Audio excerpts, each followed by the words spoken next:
Chairman Self, Ranking Member Keating, and distinguished members of this subcommittee, thank you for inviting me to testify today about Chinese hybrid warfare in Europe. I'm pleased to offer policy insights from the Nonpartisan Foundation for Defense of Democracies, where I serve as a senior fellow.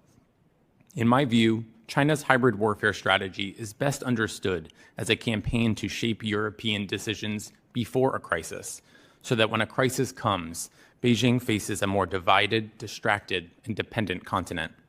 To achieve that objective, China is investing in hybrid tools to gain access and leverage, using commercial deals, cultural outreach, cyber operations, disinformation, and quiet economic coercion today to create the strategic advantages it needs tomorrow. In that sense, Beijing does not see Europe as a sideshow. It sees Europe as a central arena in its long-term competition with the United States, a key source of technology, capital, and regulatory weight. If Beijing can blunt or break transatlantic resolve, it can improve its chances of prevailing in future fights over Taiwan, global standards, or sanctions, because any US-led response will be slower, narrower, and easier for China to circumvent. On the ground, China's hybrid campaign in Europe falls into three lines of effort: penetration, prepositioning, and pressure. Penetration targets Europe's networks, politics, and information space through state-backed hacking, united front and party-to-party ties, and norm-shaping tools such as Confucius Institutes and loosely regulated research partnerships. Pre-positioning embeds Chinese firms in ports, logistics hubs, telecom networks, data centers, and renewable energy supply chains, creating strategic dependence by design. And then comes pressure. Informal trade blockages, counter-sanctions, and threats to market access when European states cross Beijing's political red lines. All of this is happening while China acts as a lifeline for Russia's war machine and its broader hybrid assault on Ukraine and NATO. Chinese companies now provide a large share of the machine tools, microelectronics, and other dual-use goods Russia needs to sustain high-intensity combat. Taken together, Russia and China are running a complementary hybrid playbook. Moscow relies on overt aggression and crude disinformation.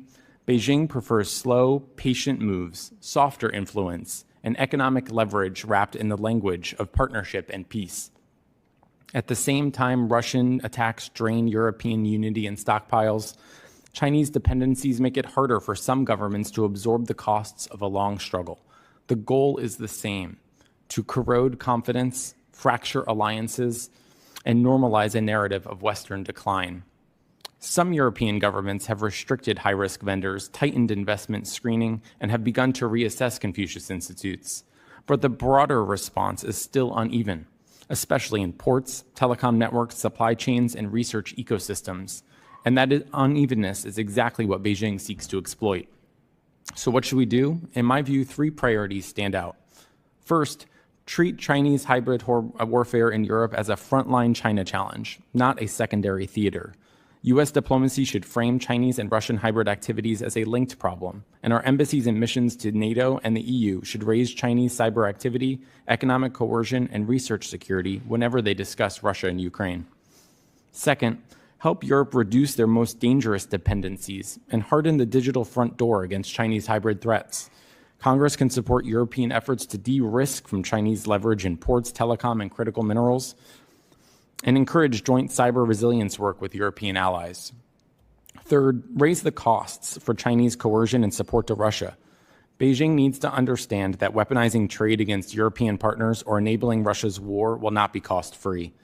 Congress can press for regular public reporting on Chinese entities that support Russia's defense industry, for targeted sanctions and export controls, and for visible U.S. backing when European allies face Chinese coercion. At the end of the day, this is about more than troops and tanks. It's about who controls the ports, platforms, pipelines, and public narratives that shape Europe's choices in a crisis. A Europe that is more resilient, more diversified, and more clear-eyed about China will be a powerful force multiplier for U.S. strategy. A Europe that remains dependent, divided, and distracted because of Chinese hybrid warfare will not. On behalf of the Foundation for Defense of Democracies, I thank you again for inviting me to testify today.